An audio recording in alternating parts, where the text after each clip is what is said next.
ಉಳ್ಳಾಲದ ನೇತ್ರಾವತಿ ಸೇತುವೆಯಲ್ಲಿದ್ದ ಅಪಾಯಕಾರಿ ಹೊಂಡದಿಂದಾಗಿ ಕಾರೊಂದು ಅಪಘಾತಗೊಂಡು ಕಾರಿನಲ್ಲಿದ್ದ ಪ್ರಯಾಣಿಕರು ಪಾರಾದ ಘಟನೆ ನಡೆದಿದೆ. ತೊಕ್ಕೊಟ್ಟಿನಿಂದ ಮಂಗಳೂರಿಗೆ ಸಂಚರಿಸುವ ನೇತ್ರಾವತಿ ಸೇತುವೆಯಲ್ಲಿ ಅಪಾಯಕಾರಿ ಹೊಂಡವಿದ್ದು ಅಪಘಾತಗಳ ಸಂಖ್ಯೆ ದಿನದಿಂದ ದಿನಕ್ಕೆ ಹೆಚ್ಚುತ್ತಿದೆ. ಶನಿವಾರವಾದ ಇಂದು ಸಹ ಸೇತುವೆಯಲ್ಲಿ ಅಪಘಾತ ಸಂಭವಿಸಿದೆ. ಸಂಚರಿಸುತ್ತಿದ್ದ ಕಾರು ಸೇತುವೆಯಲ್ಲಿದ್ದ ಹೊಂಡಕ್ಕೆ ಬಿದ್ದು ಅಲ್ಲೇ ಇದ್ದ ಕಬ್ಬಿಣದ ರಾಡ್ಗೆ ತಾಗಿ ಕಾರಿನ 2 ಟೈರ್ ಸ್ಫೋಟಗೊಂಡು ಅಪಘಾತ ಸಂಭವಿಸಿದೆ. ಘಟನೆಯಿಂದ ಯಾವುದೇ ಪ್ರಾಣಹಾನಿ ಸಂಭವಿಸಿಲ್ಲ.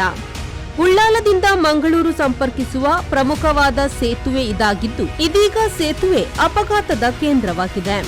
ಕೂಡಲೇ ಸಂಬಂಧಪಟ್ಟ ಅಧಿಕಾರಿಗಳು ಸೇತುವೆಯಲ್ಲಿದ್ದ ಹೊಂಡಕ್ಕೆ ಶಾಶ್ವತ ಮುಕ್ತಿಯನ್ನು ನೀಡಿ ಮುಂದಿನ ದಿನಗಳಲ್ಲಿ ನಡೆಯುವ ಅಪಘಾತಗಳನ್ನು ತಪ್ಪಿಸಬೇಕಾಗಿದೆ.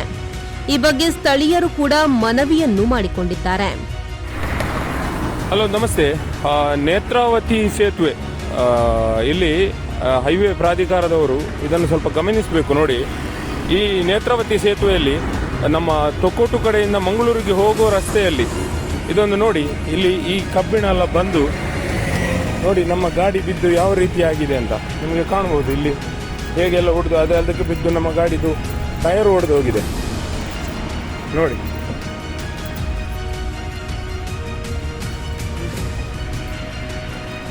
ನಮ್ಮ ವೆಹಿಕಲ್ ಅವಸ್ಥೆ ನೋಡಿ.